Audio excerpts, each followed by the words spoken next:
All right, welcome to All Sports with Joe and George, episode 10, 11, something like that. Yeah. I don't know. It's kind of almost to the middle of May now when we're filming this. I think we're double digits anyway. And things are falling into place. The Mets, my beloved New York Mets, started out 11-1 at one point. I think 14-2. Back to normal. Now we're 18-17. People are starting to get hurt. Yep. DL this guy's on a DL, that guy's on a DL. Yep. Oh, Joe, it's getting bad. Today we're filming the show. We had a day game today in Cincinnati. Cincinnati's one of the worst teams in baseball. Yep. Got 1 out of 3 out of Cincinnati, first game. Today we got men on, 1 run in, 2 outs, first inning. Batted out of order, innings over. How'd that happen? So what happened was they have the lineup sheet on a computer. Yep. And, they can put a man on the moon, but they don't print the thing out. Somebody hand writes it. Okay. And they flipped, when they hand wrote it, they flipped an order. So the bench coach is out there with the handwritten sheet. Okay. Or the computerized sheet, rather. He's got it right, doesn't notice anything, but the handwritten sheet that gets handed him to the umpires to start the game was wrong, was different. Okay. And so they only get 1 run when it could have been, they would have had 3 runs in. Did the Red spot that? Oh, yeah. Red spot. Okay. Oh, yeah. Wow. Jim Riggleman's the interim coach of the there you go. Reds. On the ball.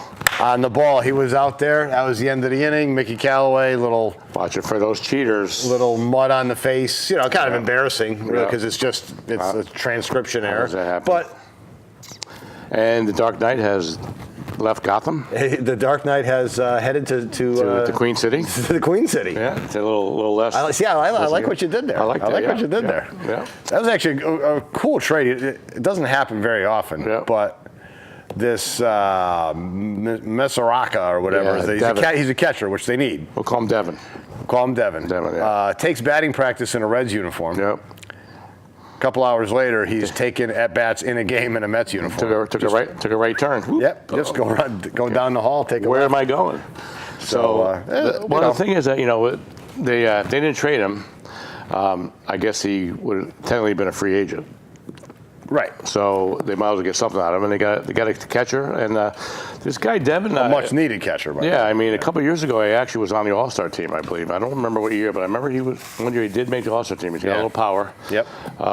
Like you said, Nito, or the catcher they have now, Tomas Nito, they optioned him back to the AAA. He's just not there. And then Lobaton's okay.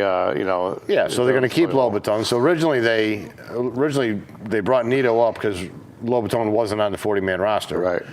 Then when Darno goes out. Yep. And then Plawecki gets hit 2 days later. So now they had to put Lobaton on the 40-man roster. Yeah. Plawecki will be back pretty soon. Darno's gone for the year.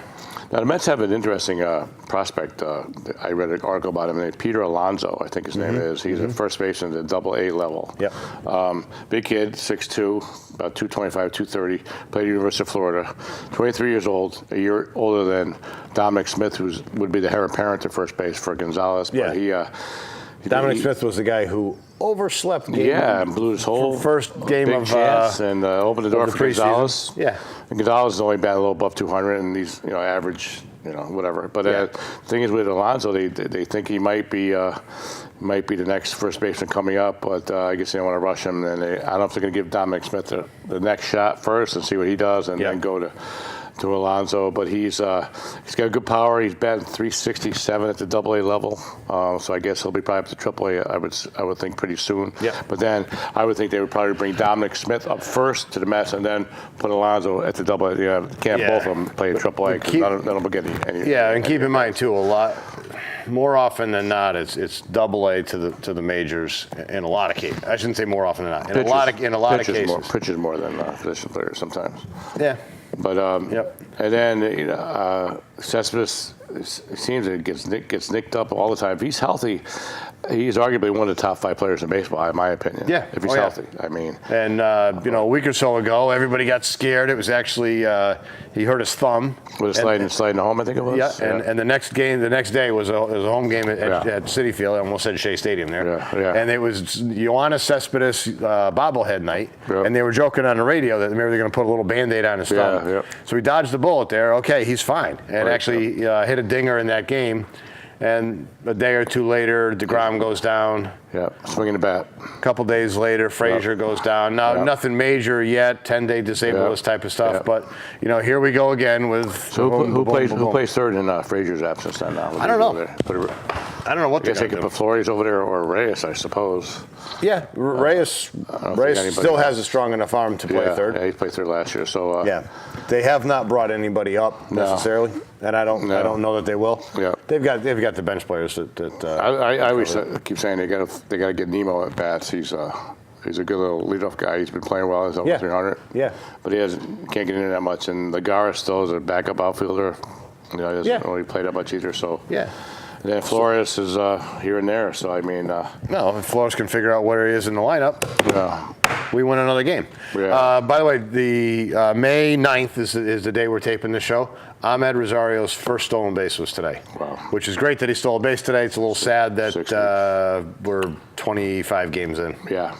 I mean, it just seems like teams in general in major leagues don't run anymore. It's kind of like a lost art, and they're all looking for, like you see, the new thing now is the home runs outnumber the strikeouts. So it's either strikeout or they don't mind. You don't mind. It's not a big deal to strike out anymore. Where in years ago, it used to be taboo to strike out, right? Because you want to make contact, put the ball in play. Now it's like, okay, so what? You strike out, no big deal. We should hit into a double play, which is kind of a different philosophy. The other guys are saying that. Yeah. Instead of into a hard ground ball to shortstop, turn 2, you strike out and live for another out. Yeah. But and then he got the pitching for the Mets. Vargas got lit up again yesterday. Again, this is going to be taped. This was going to be shown a week or so. Yeah, that was his third start in a row. Third start, just getting beat. And I don't know what if it's mechanical or just he's not ready. He had to pitch that much because he didn't have any spring training. We talked about this months ago when they made the trade. Yeah. Vargas had a fantastic prior to the All-Star game season in 17. Second half was bad. Was horrible. Yeah. So the guy really hasn't pitched well in what's going on now at 3/4 of a season. And then you've got Zach Wheeler's been okay. Yeah. And Syndergaard's been average for him. He hasn't lit it up. He's been okay too, but nothing that spectacular. DeGrom's been the best pitcher for them, but then he steady. Then he's on a little hurt his right elbow swinging the bat. Yeah. So it's like you just never know. Whenever you think you're healthy or full strength, something always happens to them. It seems like it always happens to them. I don't know what it is. Other teams don't seem to have that difficulty. You're right, and you look across the whole league, and maybe I'm thinking worse of it because I follow the Mets. Yeah. But man, I just don't think that any team like they're cursed or something gets as many injuries as they do. Why. Maybe it's the hospital for special surgeries. Yankees Red Sox kicked off last night. Again, this is going to be seen in 10 days, and both teams are 25-10. Yeah. Best records of baseball. Both teams are very, very, very good. Obviously. Red Sox got off to that great start. I think they were 17-2 at one point. And they kind of come back to earth lately, but the Yankees were 9-9 at one point, and they've got been red hot, haven't they? Real hot. Kind of coincide with Gleyber Torres coming up. I think they're 16-1 when he started for them, and he looks amazing at second base. He's got great range, great defensive player, and he's not wild by the moment. He's been 310, 320. Had 2 walk-off homers so far in the early season. Big hit after big hit. He looks totally at ease and comfortable at the big league level. Miguel Andujar has been playing third since Brandon Drury went down, and he's been holding his own. Had 285, 286, got 5-6 home runs. Yeah. He's been doing fine. The young kids have been playing great for the Yankees. At one point, I think we talked about last time, they had everyone in the lineup was under 30. So Yeah, when Gardner was sitting, I was just going to say that if you're in the AL East, if you're a Red Sox fan, Tampa Bay fan, or whatever else, you got to be scared to death because, growing up in New England, I always, the Yankees were always a team that went out and bought a team for the year. Right. Going to get this free agent, we're going to overspend on this or whatever else. Yep. But you always had that hope that they only got him for a year or whatever else. Yeah. You get all these guys that are under 30. I mean, you're looking at 7, 8, 9 years it just seems really like a dominant. general trend in baseball now is that these younger guys come up and they're ready to go. They're major league ready now. Yeah. And the other end of the spectrum is at 30, 32, you're almost done now as a major league player because these kids are coming at 21, 22, and they can handle it, and they're not wild by the big moment, and they're ready to go. Is it better coaching at the younger level or? Different nutrition and workouts and things like that they're more major league ready. It seems that way, but you see the trend going where these older players weren't getting signed in the off season and really don't do that much anymore now. It seems like. Yeah. But then again, you'll see what happens when the playoffs is and the pressure and things like that. See how these young guys handle that. I think that's the difference. And maybe if TB12 makes its way into baseball at age 32. You can keep going. Did you see him and Giselle were at the? I missed that. That thing that Gala met thing, and they had a videotape. And she was hanging out the opera now. She was saying how cute he was, and he was getting all embarrassed and stuff. Yeah, she was all dressed up. That was pretty funny. But anyway. But I digress. Yeah, we don't get into that. So anyway. Sox aren't tanking. They're just.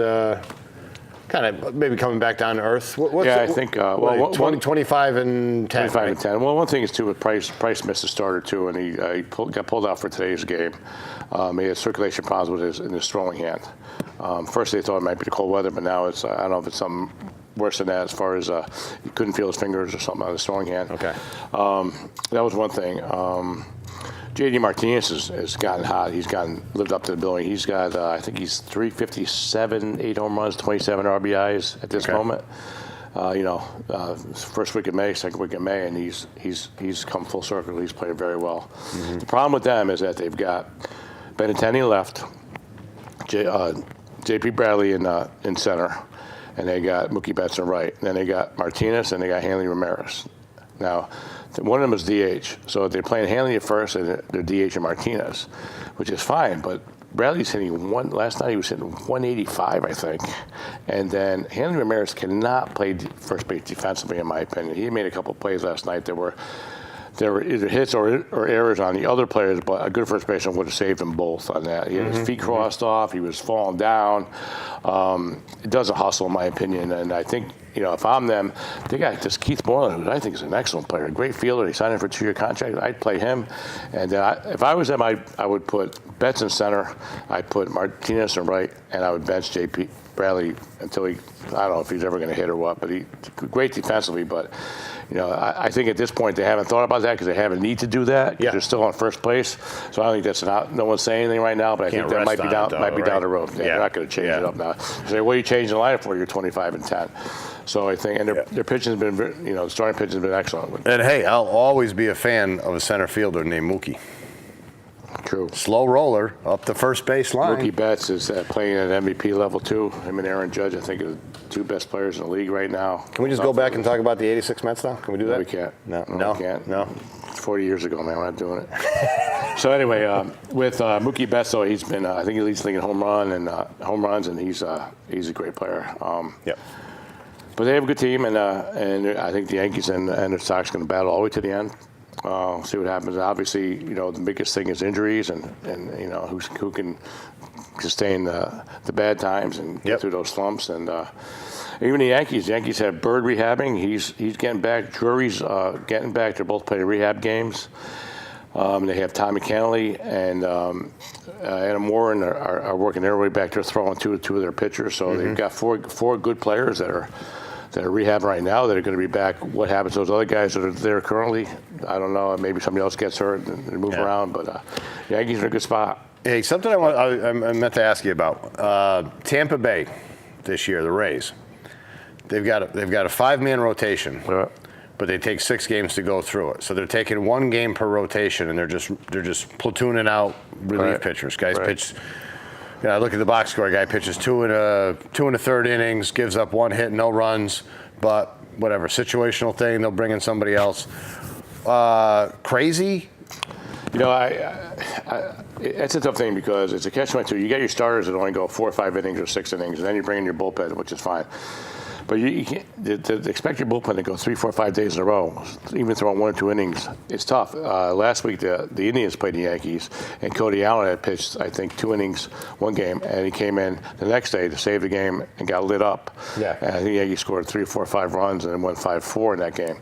But even announcing, to pitch every day, you lose 4 or 5 miles an hour on your fastball, and you're missing your spots.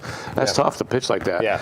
And then you got your starters again. You're still only going 3, 4, 5 innings, but it's all on pitch counts. Now, last night, the Yankee game, Pomeranz had 50 pitches in 2 innings, first 2 innings. So by the 3rd inning, 4th inning, he was done. No matter what, he's up to 100 pitches by 4 innings. Yeah. I think what happens to a lot of these pitchers, in my opinion, too, is they get too fine and too picky. Like they get 0-2, they start nibbling this, that. Yeah. They're afraid to throw the ball down the middle. Wasting pitches. Go after it. They're wasting pitches before you know it. You're up to 25 pitches an inning. Yeah, you got to feel like as a professional pitcher, you can throw it down the middle, a little high in the zone or whatever, and get an out or something like that. But I would agree. Yeah, they do get. I think they give the hitters too much credit. I just go right after them, and you throw a 95 down the middle, he hits it. So what? Yeah. I mean, he's not really looking. I've seen guys take pitches right down the middle, 2-0-2, thinking that I think it gets too mental sometimes. Yeah. They overthink it a lot.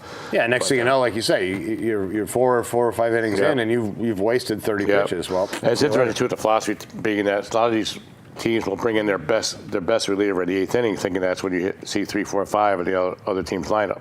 Yeah, that's when the game is won or lost. Yeah, that third got a different philosophy too, where you have your you'll see managers bring in their closers in the tie ball games now in the 8th inning, which is different.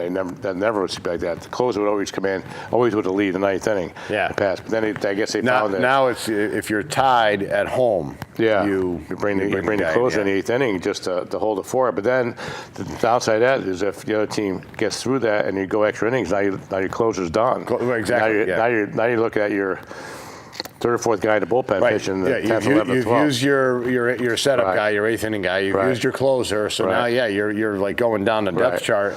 If the other team's done the same thing, I guess it's all relevant. But I mean, again, I think it's overthinking everything. I really do. I mean. So when I was thinking about the Tampa Bay thing, and I remember back when the Mets were 2006, 7, 8. There they had really had a great roster and a really good pitching staff at the time. They had Pedro, they had Tommy Glavine, and Tommy Glavine at that point, Pedro the same way. They were not throwers, they were pitchers. Right. So they had all the movement and everything else. Tommy Glavine was very ineffective on an extra day's rest. Yeah. Because as his arm got less tired. Yep. The ball's coming out too fast now, and his pitches that were looking to move, his sliders and cutters and things like that. He didn't have a cutter, but like that. The curveball came in flat. The slider didn't move that much, which I thought was interesting. Now Glavine came out of the Leo Mazzoni program, and those guys throw every single day. I think one of the mistakes, that, in my opinion, that a lot of managers make is they're too programmed by the book. I mean, if a guy's out there, you'll see it so many times. A guy's out there dealing another team, and the other team's not touching him, and he's thrown 85 pitches. They take him out. And then, of course, the reliever comes in, and then he gets hit. Now, Verlander was pitching against the Yankees last week, the Astros down there. And the Yankees had 2 hits, and they couldn't touch him. And I think he pitched into the 8th inning, and he brought other guys in there. And the Yankees ended up winning, coming back. It was a scoreless game at that point. The Yankees ended up winning, I think, 4-zip because whoever they brought in got lit up. I mean, can he go another 10, 20 pitches, whatever? But the Yankees like, thank God he's out of there. Sure. Because they weren't even getting near him, and it happened to Verlander the next start too. He was outdueled by another rookie, and same thing. He left in a 1-1 game and didn't get the win either. So he's had like last 2 starts where he's like literally shut the 2 teams out and come away with nothing on that. Come away with nothing. Yeah. So it happens. It's very often. Mets-like, Syndergaard, Wheeler. Yeah. The last game against the Reds, pitches a great game, gives up 1 run. That's some of the strategy. Some of these teams are actually looking to drive up the pitch count. And that's one thing the Yankees do very well, whether they do it intentionally or not. Gardner and Judge are probably I would guess, I don't have any stats on this, but probably the top 2 players in baseball as far as taking pitches and going. Judge and Garner are always on 3-2 counts all the time. Yeah. For whatever reason, they take a lot of pitches. And they foul a and couple frankly, balls as a National League guy and a Mets guy, I mean, that exact topic almost makes these Yankees Red Sox series unwatchable for me. Is it just take every at bat is 7-8 minutes long, 12 pitches. Price and Pomerantz are both very slow workers. So, I mean, they're like 25 seconds between pitches for crying out loud. And last night Pomerantz, he threw 50 pitches in 2 innings. It was literally the game was an hour old. Second inning. I mean, and they were trying to eliminate a lot of that. But anyway, I think they're going forward. I think the Yankees and Red Sox are going to be in it for the long haul, as everyone expects. I think those other teams, Baltimore Orioles, are tails of the Baltimore Orioles are 19 games out already in May 9th. I mean, some people say you should get rid of Machado right now, which I think is a good idea. Got to get something for him. And see what they can get. They're not exactly in a win now situation, are they? Right. I mean, that's AL East is it's a two-man race. I mean, so if you have a good start like Yankees, Red Sox, and everybody else is chasing them, in theory, Yankees and Red Sox play 500 ball for the rest of the year, and they'll be fine. Right. Almost. 15 games over 500. I'll take that. You'd be 100 and be 90 and 75 or something. But anyway, so another interesting. James Paxton threw a no-hitter last night for the Mariners. Been pitching very well, and the funny story about him is that he was. I think the game before they had saying the national anthem. They had an eagle flying from the for the intros, and he was on the mound. On the intros, and the Eagles trainer was the animals trainer was next to Paxton, and the eagle, instead of landing on the trainer's shoulder, landed on Paxton's shoulder, and he didn't bat an eyelash. Big eagle, like this. He goes, "Hello," and and then the next game they said it was. He just said, "He goes, okay, thing's on my shoulder." And he went on that night to throw a no-hitter. No, that was the time before. Oh, I was going to say you might have to pay that eagle. So that was pretty good. A lot of money there. So anyway, baseball-wise, Dodgers are tanking. Astros are still playing well. Arizona Diamondbacks are playing well. Dodgers are having their issues. So we'll see what happens in the long run. The Astros are so tough, though. They have that pitching they have. Charlie Morton's been lights out. He's like 1.2 ERA. But so baseball is going to be a long way to go, obviously. But kind of going as planned. How about the draft? What do you think of the NFL draft? General thoughts. General thoughts. It's an amazing thing that they can get it to go 4 days. That's my first thought. And I was actually a little disappointed in the Jets draft. We had talked about it on the show, shortly before that. USC has just zero history with producing NFL quarterbacks for whatever reason. Who knows why? And I mean, the Jets passed on a lot of guys to go with Darnold, and hey, hopefully they're right, I'm wrong. From personal interest, boy, I think a lot of people were surprised. We talked about it on a number of the shows, and I'm looking at all these mock drafts, this, that, and the other thing. I didn't see Darnold going to the Jets at all. At all. I thought it'd be Rosen, actually. I didn't think. I was surprised Cleveland took Baker Mayfield, but in my opinion, I thought he was the best guy, though. I mean, I said that. We said that a couple weeks ago. Interesting thing about I read an article with the Browns. They went to go to Baker Mayfield's pro day in Oklahoma, and they went there, and they said it was amazing. What they did is most guys like to throw in their pro day at their school because they're with their boys, their teammates. The guys know each other, and so they'll look better throwing the guys that they know. Guys that they've been throwing at for 2 or 3 years. They're comfortable in their environment, whatever. So the Browns go to Oklahoma to work out Baker Mayfield, and he said that.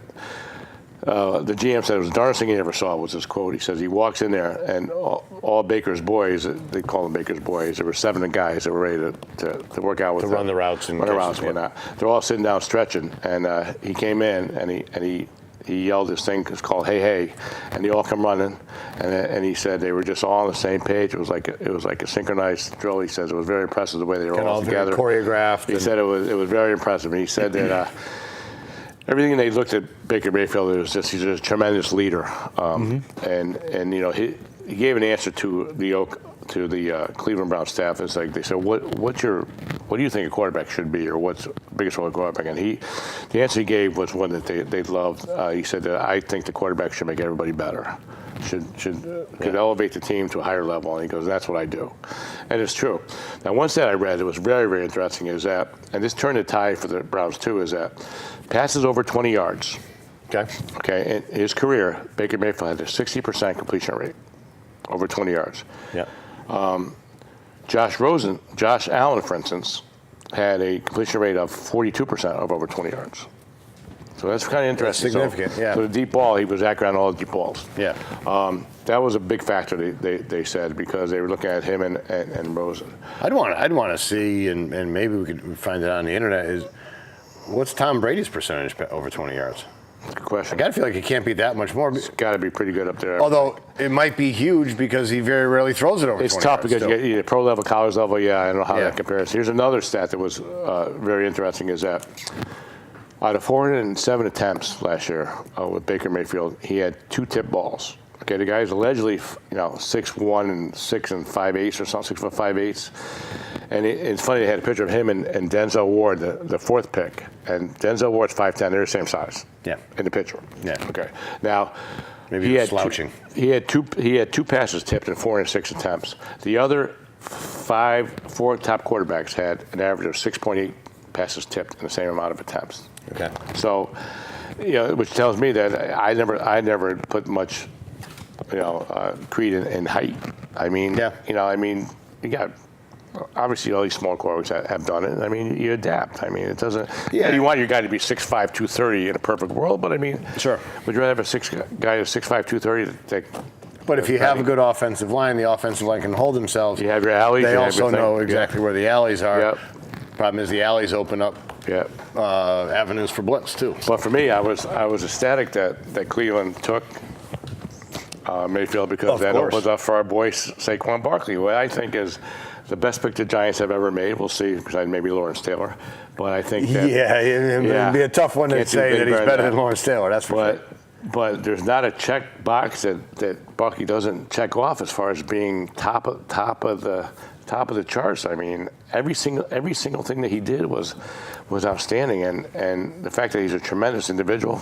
Yeah. And he had a baby. His girlfriend had a baby the night before the draft, which is kind of neat. Yeah. And he was he at the draft? He was at the draft, but Mayfield wasn't at the draft. I was going to say. That was strange. So Barkley has a child that within 16 hours is in Dallas for the draft.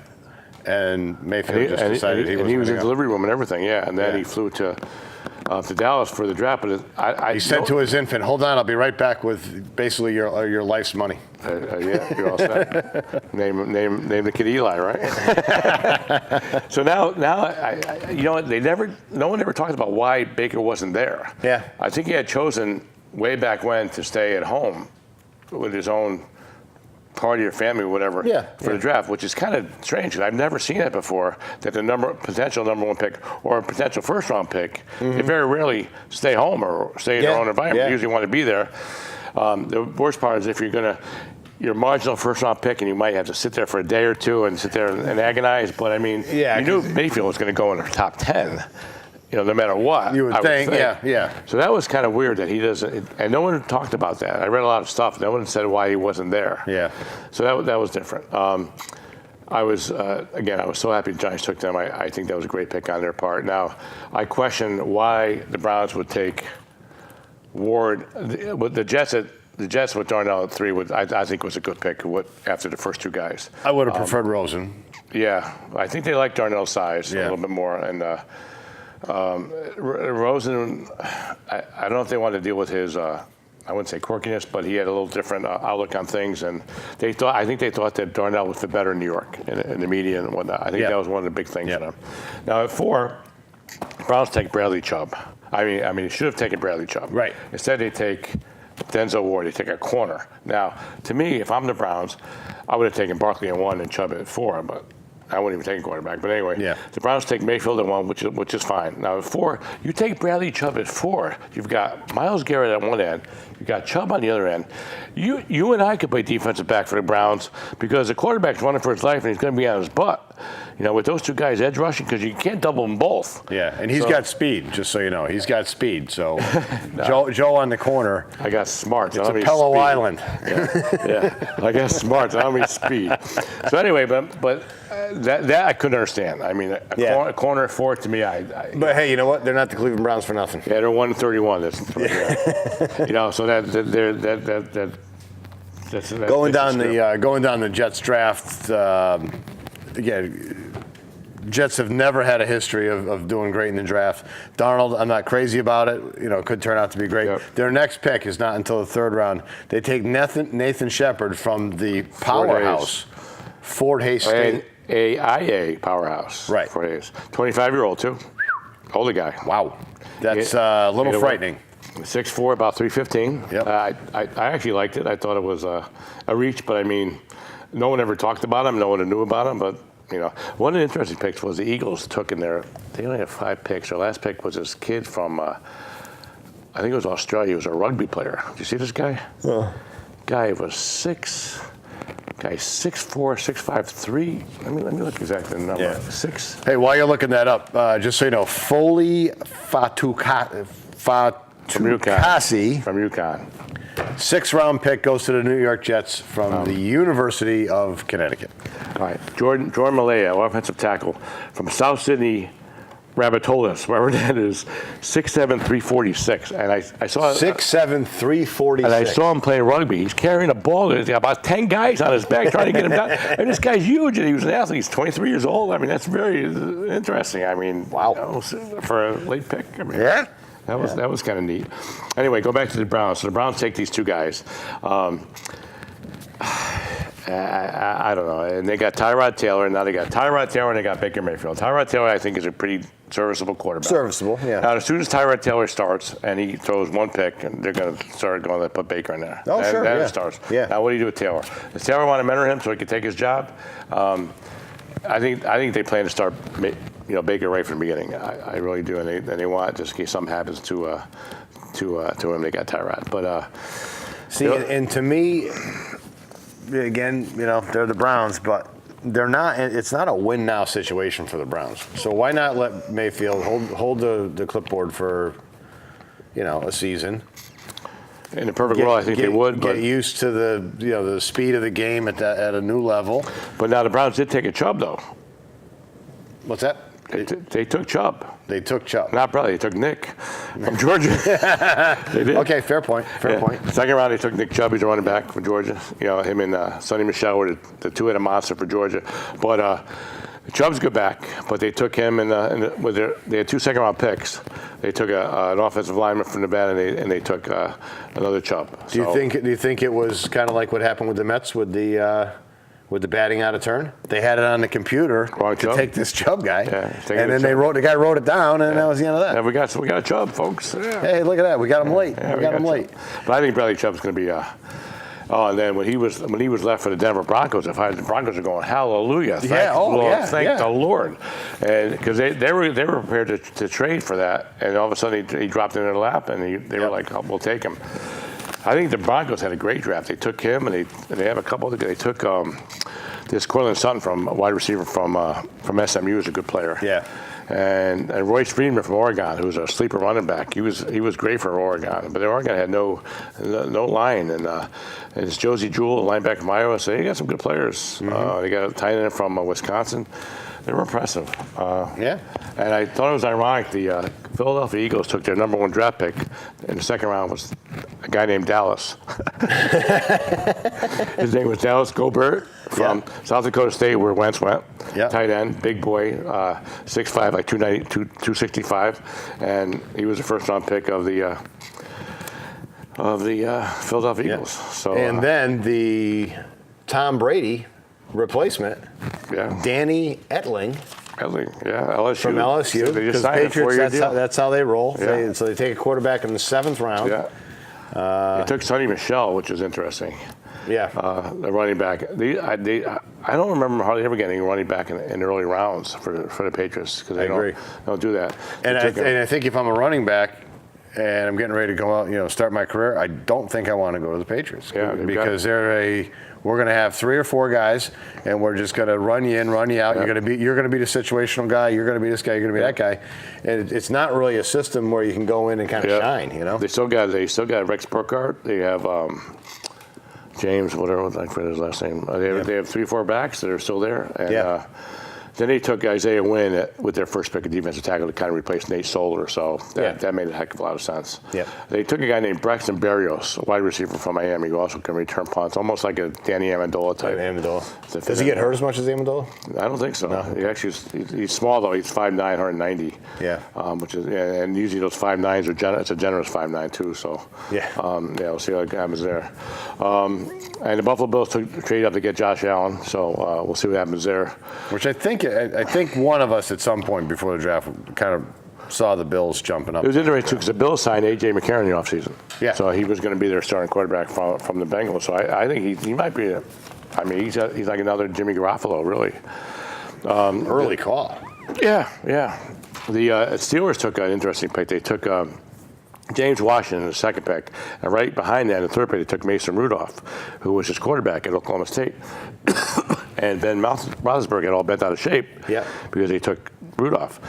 But I think he kind of misinterpreted. He wasn't disturbed that they took Mason Rudolph. It was when they took him. They took him in the third pick, and his take was, why do you waste a third pick on a quarterback? I want to play 3, 4, 5 years. Yeah. So that was he got kind of raked over the coals for that. But I don't think he really meant that. He's not losing his job. But Mason Rudolph is the same type of player as Roethlisberger, the same size and everything else. Yeah, same type of athlete. And for him to have, to come with James Washington, who's been with for 3 years, that kind of makes a lot of sense to me. Yeah. But that was interesting. And did you see Ryan Shazier walk across the podium? Yeah, that was amazing. The guy's on crutches. An emotional moment. Walked by with his girlfriend and his fiance. Yeah. That guy, he actually says he's going to play again, which is God hope he does. But that was amazing how fast it could change for you. That guy was one of the best linebackers in the league, and now he's struggling to just walk. Yeah. Scary stuff. Yeah. The Raiders took a bunch of linemen. They're like building their team with John Gruden inside out with the linemen. Chucky's back. Yeah. Kind of like a.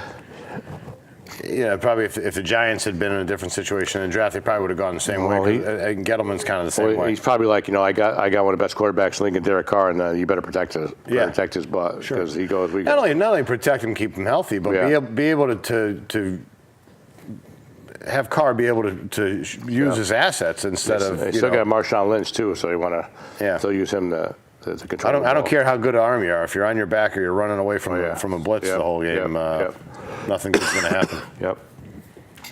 And who else was in there? Vikings had a good draft, I think. The Vikings. You got the Vikings there? I do. Vikings took Mike Hughes, a corner from Central Michigan. Yeah. Central Florida, actually. Yeah, I thought Baltimore and Minnesota probably. Now, Mike Hughes on Central Florida was, I think he played for North Carolina when they had some personal issues. Yeah. Tremendous talent, but I guess he went through something. They ended up being in Central Florida. But then Matt Ryan got signed to the biggest contract ever for a quarterback, $100 million guaranteed. Mm-hmm. Which now, I think you're the highest paid player at your position for about 2 days, or somebody else comes along and gets a bigger contract. Yeah. Now, I know that Aaron Rodgers is negotiating with the Packers for his contract. In my opinion, Aaron Rodgers is the best quarterback in the game. Yeah. Him and Brady are probably hand in hand, but I think Rodgers does more with his with what he has, because Brady has less and a lesser system. But I think Rodgers is I would agree. For my money. Rodgers' success is because of Rodgers. Brady's success is because of Brady and the system that he plays in. Makes all the throws, makes all the decisions. Can run if he has to. He's smart enough not to run. He only runs when he needs to. Make a big play. I think Rodgers is in my mind, for my money. If I had a team, I'd be my top guy. Yeah. As a quarterback. A great leader, too. I think he's a just tremendous player. Yeah. Seattle Seahawks drafted Shaquan Griffin, the guy with one hand from from Central Florida, whose brother's already on the Seahawks. Right. So now they Another really amazing story. They're identical twins, but the other guy was a year ahead of school, so he's already there. So that's a great story. Yep. Two great kids, two great athletes that hopefully will, and it's good for the mom. Mom can go to a game and see them both play at the same time. Right. So She doesn't have to go all over the country. It's kind of neat. Yeah, it's kind of neat. You don't have to decide. Like, well, am I going to go see this guy play, or am I going to go see this son play? Yeah. Now the Cardinals are interested too, because the Cardinals ended up taking Josh Rosen with the 10th pick of the draft in the first round, and so they already have Sam Bradford. And then they have Mike Lennon. I think Mike Lennon, and Mike Lennon is just a career backup. And Bradford, is going to get hurt at some point. Always does. Yeah. Great arm, great talent, but he's always getting hurt. So, and Rosen said there are 9 mistakes before me. He had a big chip on his shoulder, and he retracted statements afterwards. He said maybe I shouldn't have been so. But he said everybody else made a mistake, blah, blah, blah. So good, that's fine. And the show that we had before the draft, that was one of our questions, was who's going to be that guy that drops a little bit more than you thought? And like you were saying, Mayfield not going to the draft, you don't want to be that guy. Right. If you're everybody's Mel Kiper, who Mel Kiper really had of all the people who had a bad draft, Mel Kiper had the worst draft ever. He was getting mad too as all his picks were coming what are you picking that for? I didn't tell him to do that. Yeah, something else. So Rosen was the guy that dropped, by a lot of people's expectations. Well, I guess the lesson 7, learned 8, 9 picks. You never know what these guys are going to pick. I mean, what you see, what I see. The thing that drives me crazy is, why would you ever draft a guy with questionable character issues? Why would you? I'm talking about the first, second round, not third, fourth. You're going to spend all the money. I mean, all you need to do is go check out the guy's college life. Is he playing video games with a bunch of stoners? Doing whatever. Yeah. Is he in the gym working out? Is he in the library? What's he doing in his free time? Yeah. What's his family like? What are his parents like? Where does he come from? All those things. I'm sure they check those things out. I'm not saying they don't. Yeah. But I mean, there's some guys that irregardless will just draft up pure on talent, and they don't even look at that type of thing. I mean, you get a guy that's I'm being wise. That guy's a moron, gets drafted. And he's a millionaire. Now he's going to be a millionaire moron. So, what the heck's the difference? I mean, it's happened time and time again with some of these top picks. If I don't have 2 nickels to rub together and I'm making bad decisions, now I have unlimited money. And Aaron Hernandez is a good example when he never got rid of his boys, and look what happened to him. Yeah. But I mean, and I still say I think it has a lot to do with the agents and what relationships a team has, what history a team has with an agent. If you've represented 7, 8 players that have been on our team over, say, I'm the GM, and I trust who you are. I think that has a lot to do with it, but I think that can get dicey too, because as an agent, and you got to represent your player as best as possible. Well, the funny thing about that, once you're signed by these teams, they give you all the tools to succeed. They give you financial advisors. They give you nutritionists. They give you doctors. They give you, even off your rides home at night, there's numbers you can call. So they have all the tools. And all these guys that went in the draft have to go to the orientation where they get taught this is how, what not to do with social media. Not to say, be but they still do it. The groupies and everything else. Sure, yeah. Now, the perfect example of that is this guy Antonio Callaway was drafted by the Browns again, 4th round. He's from Florida. He's been kicked off that team and suspended from that team numerous times for pot and a bunch of other things. Now, why would you waste a 4th round pick on that guy? You know what I mean? It's because it's the Browns, and they already got Josh Norman. They already got Josh Gordon. I mean, they already got guys that. Jarvis Landry, who's supposedly not the greatest guy. So they've got guys like that already. So you're throwing another guy in the mix with a bunch of other guys that are questionable. And then that's why you're 1-31 the last 2 years. I mean, when or how do you change the culture? I think that's what the Giants are trying to do, change the culture there, which is impressive. You got a guy like Barkley, who's top of the line individual. So, so far, you never know. Locker room, I mean, you're also a guy who's not a moron. And nose to the grindstone kind of thing like that. And then all of a sudden now he is a millionaire. Now he makes some bad decisions. Right. Then now the interesting thing is Mark Ingram of the Saints just got suspended for PED. He was 4 games. He unequivocally denied it. Of course. Appealed, and his appeal was turned down. So who knows what the real story is there? I mean, Still shocks me that we don't hear more yeah. PED suspensions in the NFL. Just shocks me that the guys are this size, and either they're that good at training or they're that good at masking or cycling or understanding they give them schedule. A pretty good warning when they're going to get tested and whatnot. And there's obviously ways around everything. Is Victor Conti still alive? Yeah. He was pretty good at that. I think, I'm not mistaken, I think with the NFL, they test you in like August. And within a month of August, you have to come in at some point and submit this test. So you know what's coming. And after that, you know that if you pass that, they don't touch you again unless someone brings up a cause to.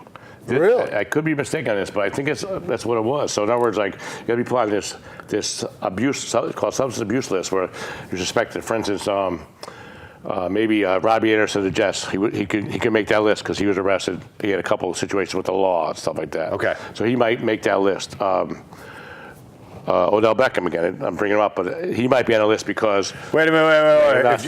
If Joe gets to bring up Odell Beckham, I get to talk about Minaya. I'm just saying that if it was never proven that he had some, that was what it was in that photograph. Yep. But if it was, that now he'd be suspicious. So they could actually spot they test wanted him? if they could if he gets on that list. Okay. But then it's got to be proven, blah blah blah. And it wasn't. So he's not on that list. But I mean. That's as far as I know how they get by that. So back to your point is that I think there's so many ways to get around it, and they obviously have to be doing something. But these guys are so big and strong. You can lift 10 hours a day and still not get that big unless you're doing something. Yeah, it's more about the recovery time, I think, more than the other things. I mean, your supplements and things you can get, but I mean, it's just the recovery time. Right. You constantly, you don't have to wait 2 days to lift again. You get 48 hours. You can do it the next day and lift every day. And then get bigger. I think that's a big thing with these guys, and they are lifting every day, and they're getting top instruction. They have top facilities. Yeah. So I mean, some guys probably are or it's funny part. You can see. I forget who it was I saw somewhere. That has been out of the game for a while, and now they're totally small.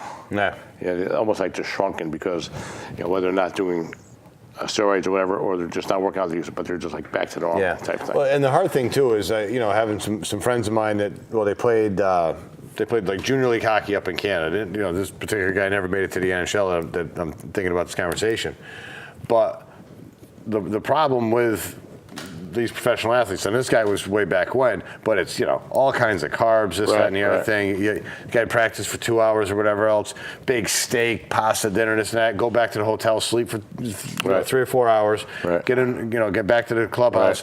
They would have a bowl of Sudafed, look like M&Ms. Right. Woo, here we go. And then go out and play, and then do it all over again. And this guy was saying, this is years ago when he was playing. And he stopped playing, and your body's used to taking in, 3,500 calories a day, and this, that, and the other thing, and burning them, and burning them. But now all of a sudden, you're not playing hockey for 6 hours or football or whatever else. It's a big adjustment. Now, running out of time, we got to talk about a little NBA, I guess, right? Yeah, a little NBA because we're getting to the point where now it's getting down to the 4 teams, Final Four there. Yeah, 4 teams. So we're only 3 weeks away from wrapping it up because it takes that long. It's going to be middle of June. Then you can start talking about football then. But as far as let's talk about West first. You got the Warriors against Houston, which everyone expected. Yep. No surprises there. The big consideration there is Houston has home court advantage, which seems to be a big factor in these games. Yep. But when we get down to this point in time, sure. I believe, for all my money, I think the Warriors are still the best team in the NBA. They always have been. They went off track a little bit, but now they're starting to gel, get back healthy. Yep. They started the Hampton Five, they call them. I don't even know. They started Stephon Curry, Kevin Durant, Draymond Green, Iguodala, and Klay Thompson was their 5. They'd never ever started them before until this past week, and it looks like the way the NBA progresses, the big man is phased out there. You used to have a center, 2 forwards, and 2 guards. Now you have 3 guards and 2 forwards. It looks like, or whatever combination thereof. So. They've been playing very well, that particular team, and it kind of matches up with the other teams. Now, Houston, this Clint Capella has been playing very well for the Rockets, and Chris Paul had 41-10 last night, I think, in the clinching game against Utah. But I mean, that's a collision course that everyone was waiting for. Yeah, and both teams kind of skated through. Yeah, 4-1 in both series for both teams. Yeah, the Warriors are just so battle tested, and just do. And the thing is about the Warriors that the other teams can't say is that if Stephen Curry or Thompson have an off night, it's not a big deal. No. Because Durant or Thompson will pick it up. Somebody else will pick up the slack. Draymond Green can hit for 30 if needed. At any given night, any one of those guys can hit for 30. Next man up. Yeah. And they're using the bench properly. And now the other side of the coin, you got East where you got LeBron is just willing his way to the finals again. Collision course with the Celtics, who they're playing tonight. They win tonight. Against the Sixers. They go against. Yeah, at the time of the taping of the show, Celtics are 3-1. So we anticipate that Boston Sixers. will and I think Boston's got the best coach in the NBA, and Brad Stevens. The guy's a genius. Gets the most out of his players. They're missing Kyrie, and they're still doing what they do. Now, when they go against LeBron, I think it's going to be interesting because you'll see how they will play LeBron defensively, how they're going to attack that team. Mm-hmm. So that would be a major chess match. I think Boston has a home court advantage in that. I think they were second or third, and Cleveland was fourth. Keep in mind, Cleveland, back in January? I mean, they swapped out 75% of the roster? Yeah. They've gone back to Tristan Thompson and Love being their number 2 guy. Back to kind of the old starting lineup there. So, and they got George Hill back, which is huge. George Hill's a good player. He's kind of getting back healthy wise. Yeah. A veteran point guard. I think that's going to be a great series to watch. LeBron is just the guy is. So just, you see Clippers getting out of the West. What about the East? I think. Boy, it's a tough one. Can Cleveland overcome home court? Can never go against LeBron. I mean, he's just literally unstoppable. I think the whole key there is how well Love can still keep on playing. I think what the Celtics will do is they'll let LeBron get his. Okay. And they're going to try to cut down the other guys. I think it's what their philosophy. I don't know any more than anybody else, but Brad Stevens is so bright. I think that's probably the only way you can. You can't stop LeBron. Right. You can hopefully let him get his 35 to 45 points, which he's been doing. And hopefully Love and these other guys don't shoot as well, play as well, and then you got a chance. And then hold court at home and win 4 games to 3. Yeah, I think that's what they're looking at. Every game is individual. Every game is game. Terry Rozier for the Celtics has been playing lights out. Yeah, fantastic. Any thought to Cleveland kind of waiting for the next series to start? Well, I think they had Toronto. They had Toronto's number. Yeah, so they closed them out in 4 games. Toronto wasn't going to be anybody. Kind of we were talking about in pitching. Get those extra days rest. But then you got to look at good or bad. You got to look at they barely got past the Pacers. Pacers could have beat them. Games against Pacers match up better against. In NBA is so much about matchups. And the Pacers really match up well against Cleveland. They almost pulled that off. It took LeBron playing out of his mind, or better than just controlling everything to will them to the next round. Yeah. And then Toronto was just like to get the 2 little guards there. They got DeRozan and Kyle Lowry. They can't. They're small. They can't. Yeah. Can't match up against LeBron carrying. They had nobody that could cover them. Yeah. So I think Cleveland, Boston can go either way. I mean, it's hard to pick either winner there, but I think Warriors beat the Rockets on the other side, and I think the Warriors beat Cleveland again. I have to pick Cleveland. I think LeBron. You can't go against LeBron. You just can't. You just can't. Right, so Joe sees Clippers playing Cleveland and the Clippers coming out. Warriors beating Cleveland, and I think they win again. And then the toll. I mean, what LeBron's going to have left after what he's been doing these games. I mean, the guy is just like he doesn't come out of game for a minute for crying out loud. Yeah. And he's expending he's dribbling the ball, he's running the point, he's playing defense, he's just doing everything. It just I don't think the NBA's ever seen anything like it. The guy is just I mean, no one's going to get in front of him, draw a charge. No one's going to stop him going up the floor. The guy's got like a freight train coming down there, And Dennis Rodman would have. Rodman would have, yeah. Would have been fouled out in the second quarter, but he would have put his nose in there. You're right.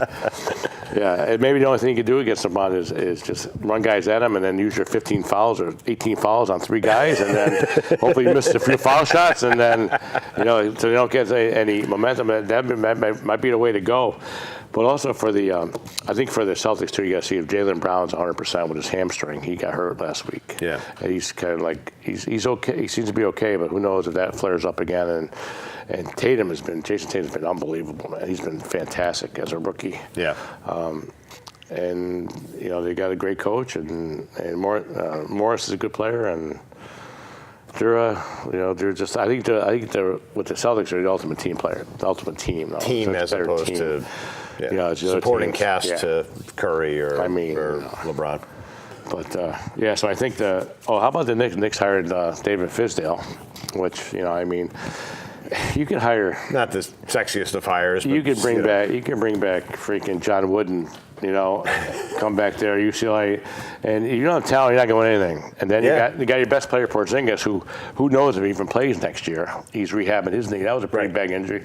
So that was a pain. I think one of the reasons they brought Fizdale is they think they might have a chance to bring LeBron to New York, which is that's dreaming too. But Fizdale supposedly had a pretty tight relationship with LeBron when he was in Miami. Fizdale was an assistant in Miami for 4 years, and he had a good rapport with LeBron. And whether LeBron would go, who knows what LeBron does at the end of the season. But that was one thing. And Fizdale's, I think, a good guy, good coach.